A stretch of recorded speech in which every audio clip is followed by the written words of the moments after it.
wabarakatuh.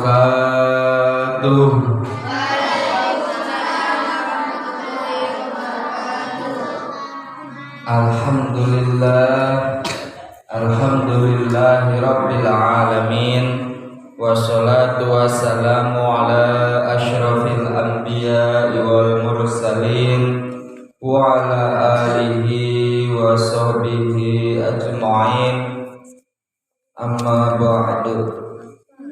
Rabbi shrah li sadri wa yassir li amri wahlul 'uqdatam min lisani yafqahu qawli.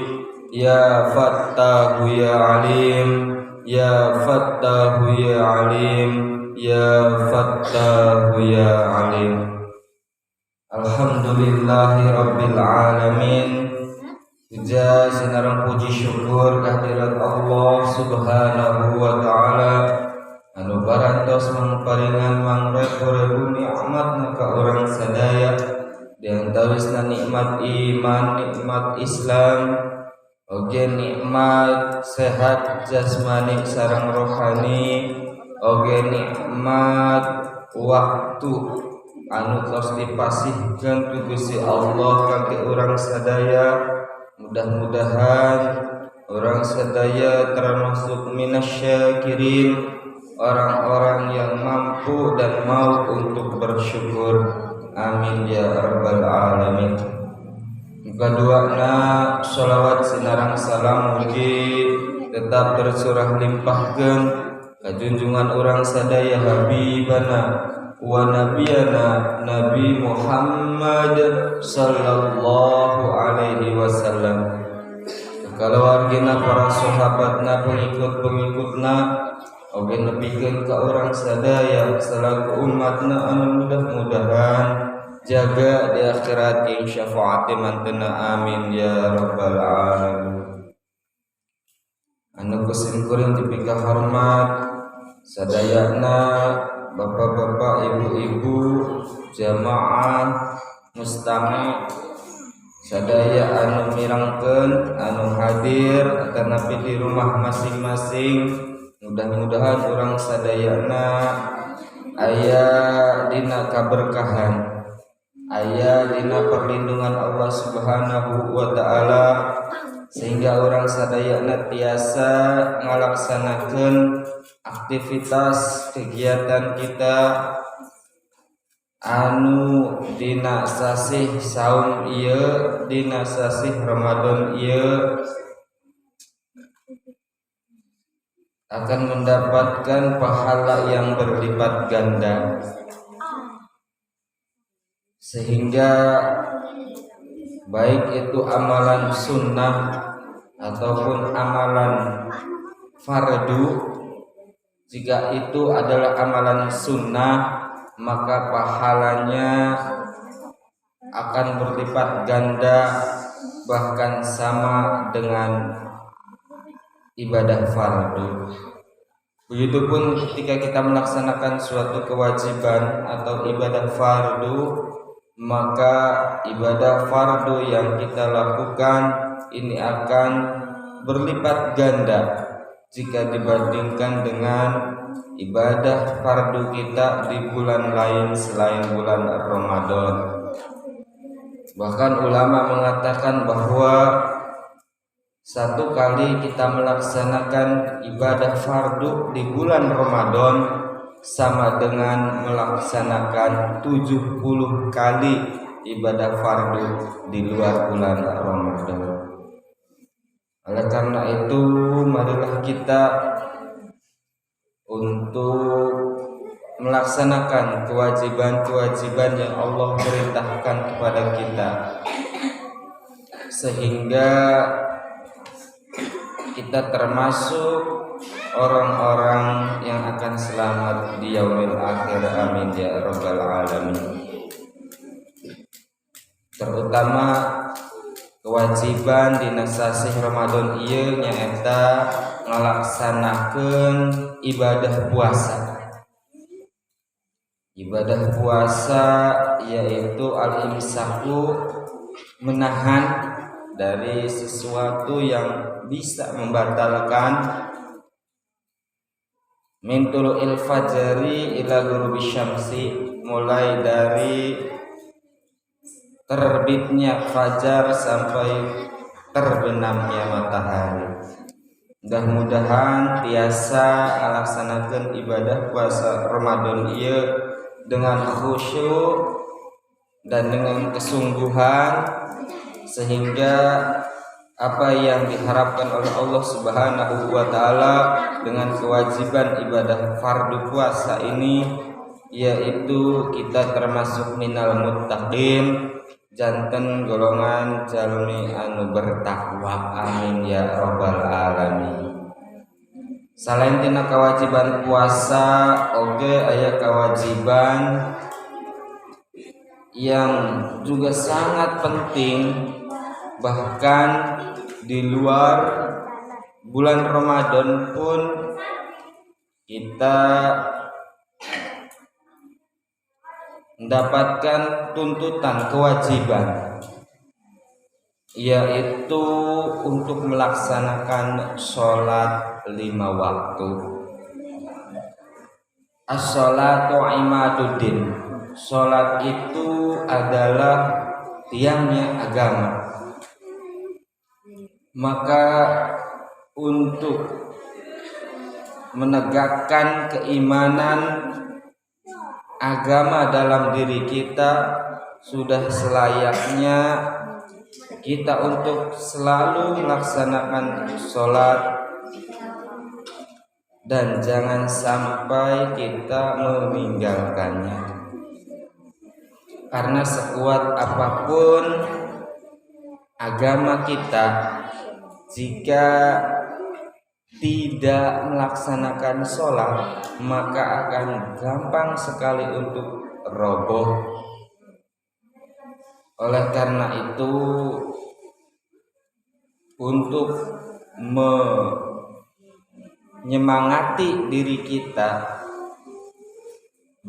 agar kita tidak meninggalkan sholat, ada beberapa perkara atau hikmah ketika kita istiqomah rutin melaksanakan sholat fardu. Jadi hikmah sholat fardu. Hikmah sholat fardu. Hikmah sholat fardu. Hikmah sholat fardu yang pertama, nomor 1,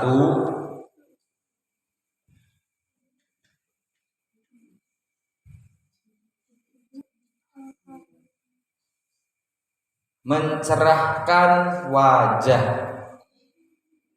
Nomor 1, mencerahkan wajah. Zainul wajhi. Zainul wajhi ini adalah hikmah melaksanakan sholat yang pertama, bisa mencerahkan wajah. Terdapat perbedaan antara orang-orang yang selalu melaksanakan sholat dan orang yang meninggalkan sholat. Orang yang selalu melaksanakan sholat akan terlihat beda sekali. Di antaranya yang pertama adalah dengan memiliki wajah yang cerah, mudah tersenyum, berseri-seri, tidak mudah cemberut. Bandingkan dengan orang yang meninggalkan sholat, wajahnya muram, cemberut, susah senyum, tidak berseri-seri. Kenapa? Sabab ari jalmi sholat mah minimal 5 kali sehari, minimal 5 kali wudu. Sebab syarat daripada melaksanakan sholat harus suci dari hadas kecil dan besar. Maka untuk mensucikannya adalah dengan berwudu. Ketika berwudu, di antara rukunnya adalah pembasuh wajah. Matakna istiqomah melaksanakan sholat fardu, wajahnya akan selalu terlihat bersih dan berseri. Wajahnya akan selalu tampak indah ketika dipandang, karena ia selalu dibasahi oleh air wudu. Nomor 2, penerang hati. Nomor 2, penerang hati. Nurul qalbi. Nurul qalbi, penerang hati.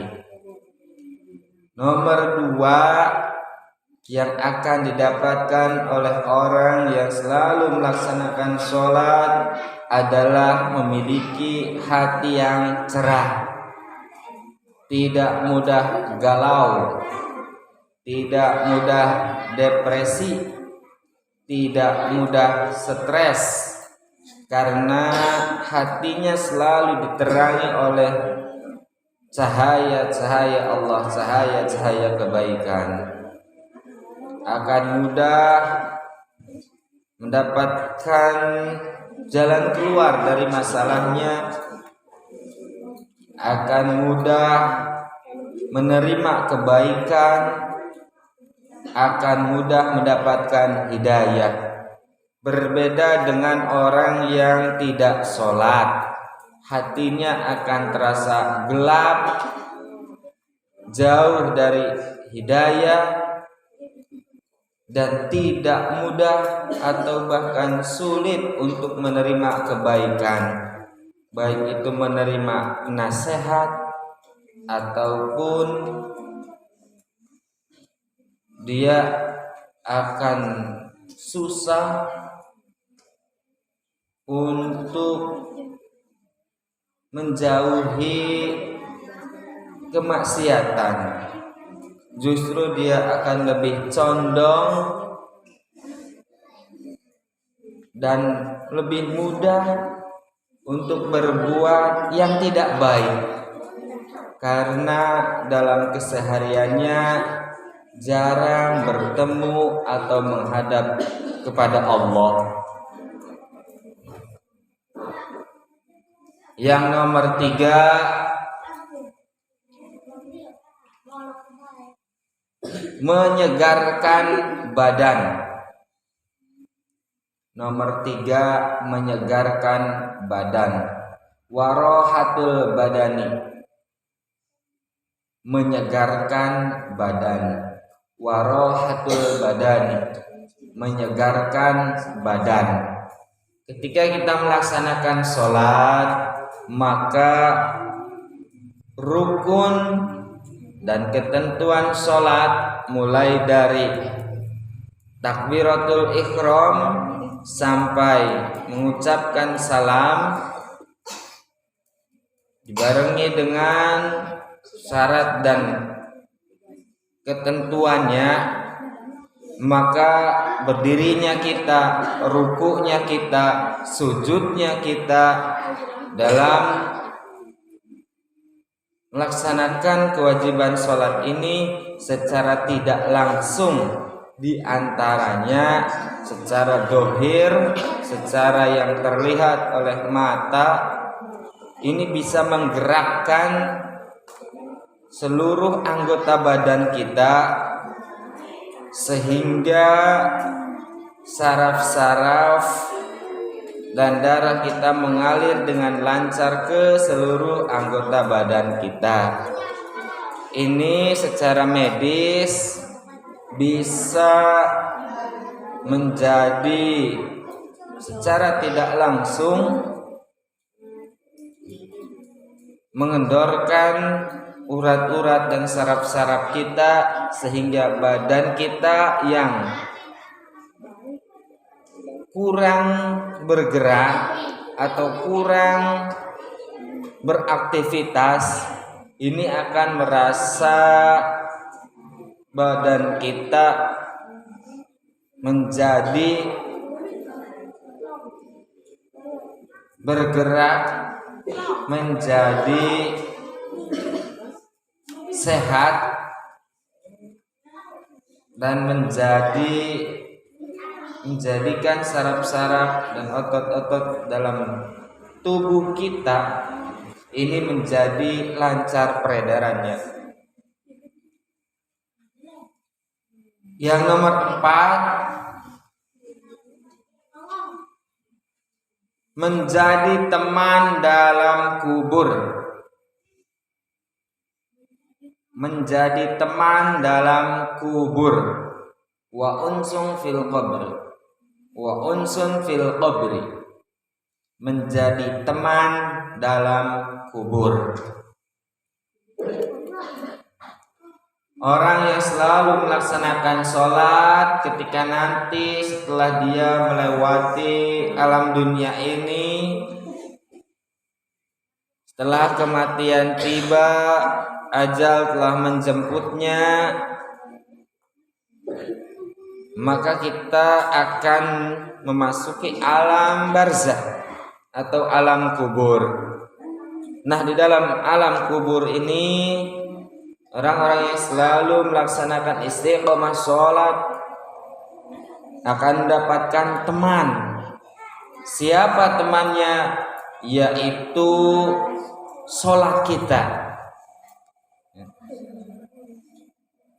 Jika sholat kita penuh, selalu melaksanakan sholat, maka di dalam alam kubur kita akan mendapatkan teman yang baik, yang terwujud dari sholat kita ketika masih di alam dunia. Kita tidak akan pernah merasa kesepian, kita tidak akan pernah merasa sendirian. Tetapi lamun di alam dunia tarasok ngalaksanakeun sholat, maka di alam kuburnya dia tidak akan punya teman. Dia akan sendirian di dalam keadaan yang gelap gulita, sendiri, sunyi dan sepi, menunggu datangnya hari kiamat yang entah berapa tahun lagi, berapa ratus tahun lagi. Dalam keadaan sepi sunyi tersebut, atau bahkan mungkin ada dalam keadaan siksa kubur, maka sholat kita ketika di alam dunia tidak mampu untuk menolong kita. Oleh karena itu, marilah kita mulai dari saat ini, jika masih ada yang meninggalkan sholat, untuk mulai dari sekarang melaksanakan kewajiban sholat dengan sepenuh-penuhnya. Nomor 5, mendapat rahmat. Mendapat rahmat.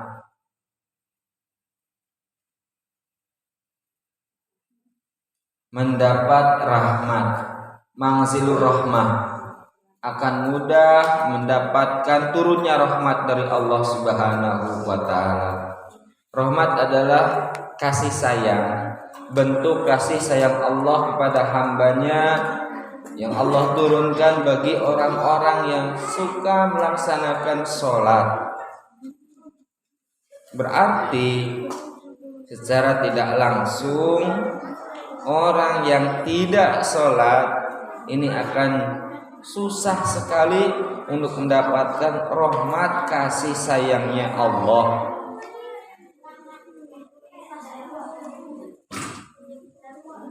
Tidak akan pernah merasa bahwa dirinya ada dalam lindungan Allah, tidak merasa bahwa dirinya dalam penjagaan Allah, tidak merasa dirinya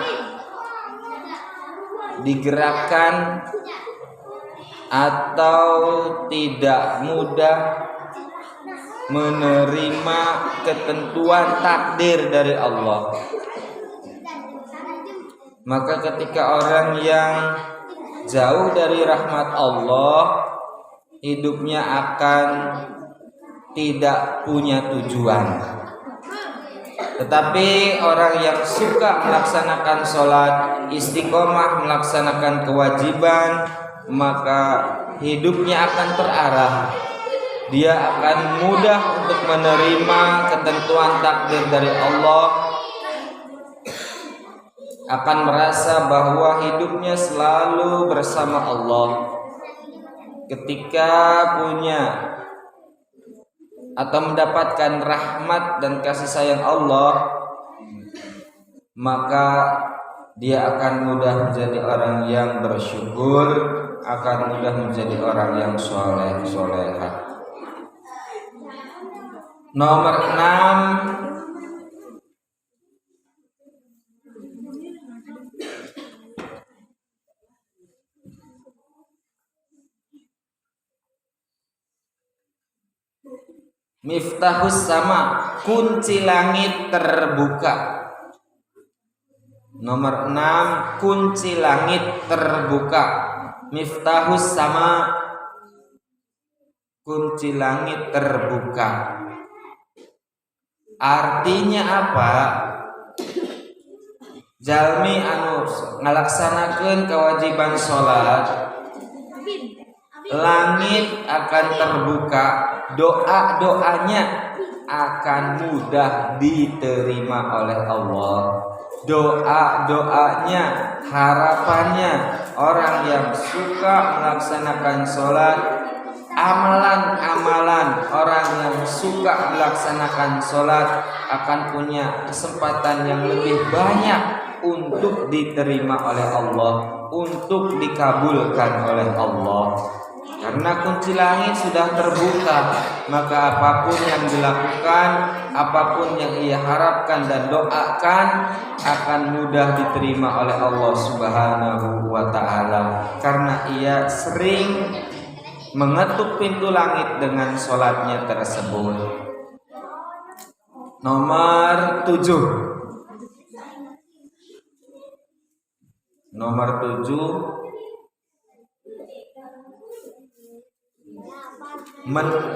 menambah timbangan amal.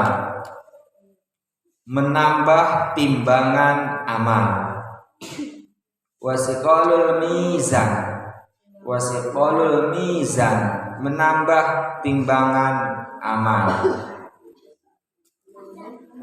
Sebab orang apal sadaya bahwasanya amal sholat adalah amal yang paling pertama ditimbang kelak di yaumul mizan. Maka ketika amal sholatnya penuh banyak, maka timbangan amal solehnya pun akan bertambah banyak, akan bertambah berat, sehingga akan jauh mengalahkan timbangan amal buruknya.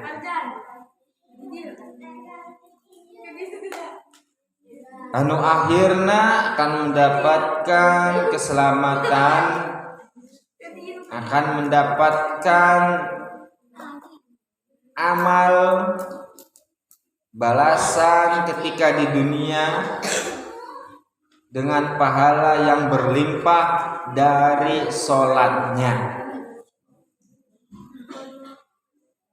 Nomor 8, wa mardatur rabbi, akan mendapatkan ridho Allah. Mendapatkan ridho Allah. Mendapatkan ridho Allah.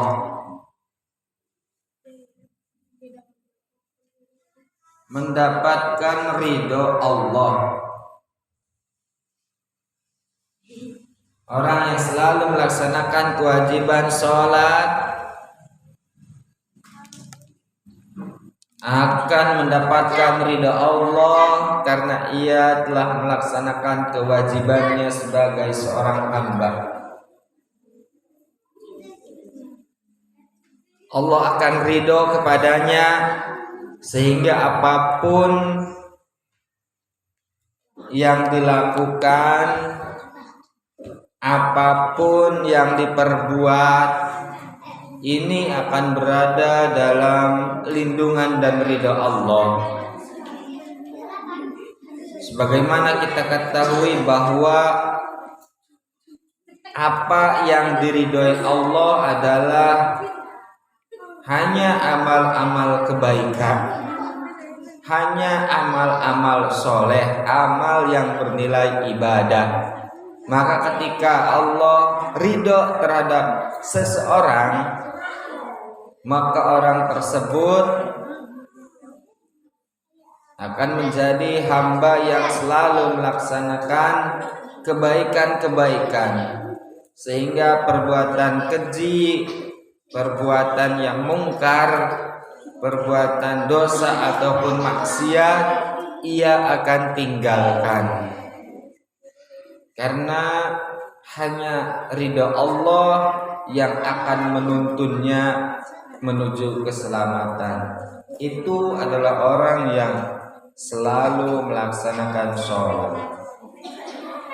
Nomor 9, kunci masuk surga.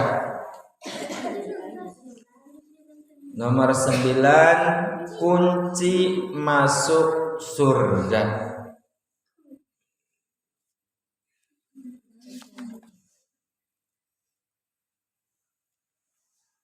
Wasamanul jannah, kunci masuk surga. Jalmi anu melaksanakan sholat akan mendapatkan hikmah, dia akan memasuki surga.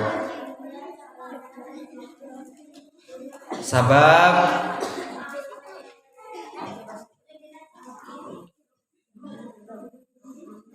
orang yang melaksanakan sholat ketika dia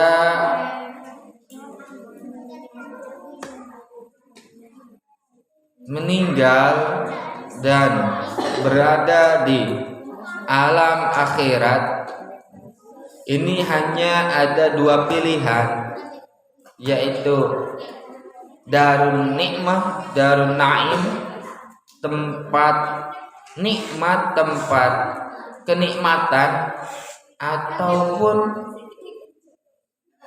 tempat penderitaan, yaitu neraka.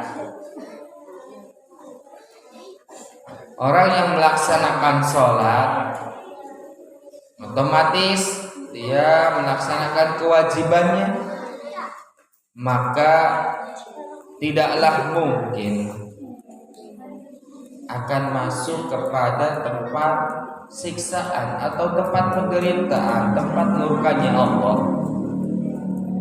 Orang yang melaksanakan sholat pasti akan berada di tempat yang penuh dengan kenikmatan, penuh dengan ridhonya Allah, penuh dengan keselamatan, yaitu al-jannah, surga. Orang yang sholat sudah memiliki keistimewaan, yaitu di akhirat dia sudah mendapatkan kunci untuk memasuki surga.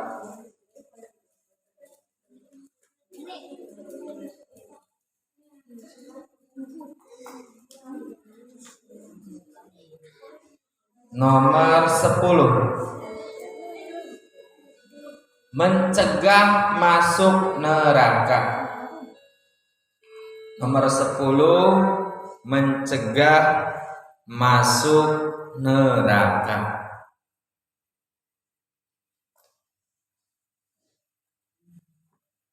Orang yang suka melaksanakan sholat dia akan tercegah dari memasuki neraka. Neraka adalah tempat siksaan, tempat penderitaan, tempat murkanya Allah. Maka ketika di alam dunia dia selalu melaksanakan kewajibannya sebagai seorang muslim, yaitu sholat, dia akan mendapatkan hikmah, akan tercegah dari memasuki neraka. Karena orang yang melaksanakan sholat, orang yang istiqomah sholat, ini bisa menggugurkan dosa-dosanya, bisa menjadi penyebab bahwa dia akan terjaga dari siksa neraka. Karena orang-orang yang melaksanakan sholat ini dia selalu menghadap Allah, selalu melaksanakan perintah dan kewajibannya yang sudah selayaknya seorang hamba, seorang makhluk yang diciptakan oleh Allah untuk menyembah, beribadah kepada yang menciptakannya sebagai bentuk rasa syukur karena telah diberikan nikmat oleh Allah. Nikmat mulai dari ia diciptakan, kemudian nikmat setelah diciptakan, karena banyak makhluk Allah yang lain yang diciptakan ini bukan menjadi manusia. Makhluk Allah yang paling mulia adalah manusia. Maka ketika kita diciptakan, dilahirkan ke alam dunia ini sebagai manusia, ini adalah nikmat yang sangat besar karena kita mampu mengenal Allah, mampu menjadi umatnya Nabi Muhammad sallallahu alaihi wasallam, mampu beribadah untuk melaksanakan syariat dan kewajiban sebagai seorang hamba. Bandingkan dengan makhluk Allah yang lainnya seperti hewan dan tumbuhan ataupun lautan, gunung yang mungkin dan pasti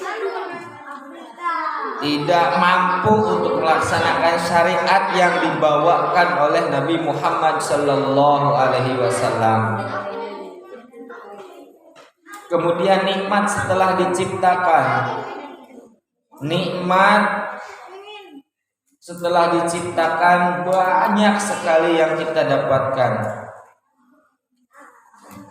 Nikmat menjadi umatnya Nabi Muhammad, nikmat ditempatkan di tempat yang aman, damai, sejahtera, beribadah, menjalankan kegiatan keagamaan kita dengan bebas. Bandingkan dengan orang yang dilahirkan oleh Allah di tempat-tempat yang rawan terjadi konflik, yang tidak aman, beribadah pun susah. Ini merupakan nikmat yang sangat besar. Bayangkan juga, alhamdulillah kita dilahirkan dari keluarga, dari orang-orang yang sayang kepada kita. Kita tidak bisa memilih. Bandingkan dengan orang yang dilahirkan dari orang-orang, bahkan orang tuanya sendiri dalam keadaan yang tidak diharapkan. maka itu adalah suatu nikmat yang sangat besar. Oleh sebab itu mendirikan sholat dengan sebaik-baiknya, dengan sesungguh-sungguhnya, dan dengan sesempurna-sempurnanya, maka kita sama halnya dengan menegakkan agama. Dan barang siapa yang meninggalkan sholat, maka sungguh ia berarti telah meruntuhkan agamanya, yaitu dia meninggalkan kewajiban sholat fardu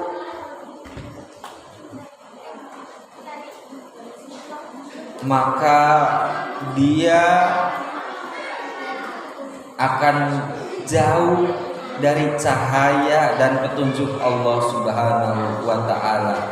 Dia akan jauh dari keselamatan, terutama keselamatan di akhirat.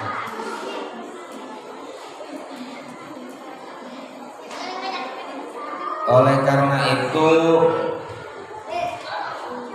ketika kita masih diberi kesempatan oleh Allah Subhanahu wa ta'ala, kesempatan, kesehatan, pergunakanlah sebaik-baiknya untuk melaksanakan ibadah, terutama kewajiban kita, terutama sholat,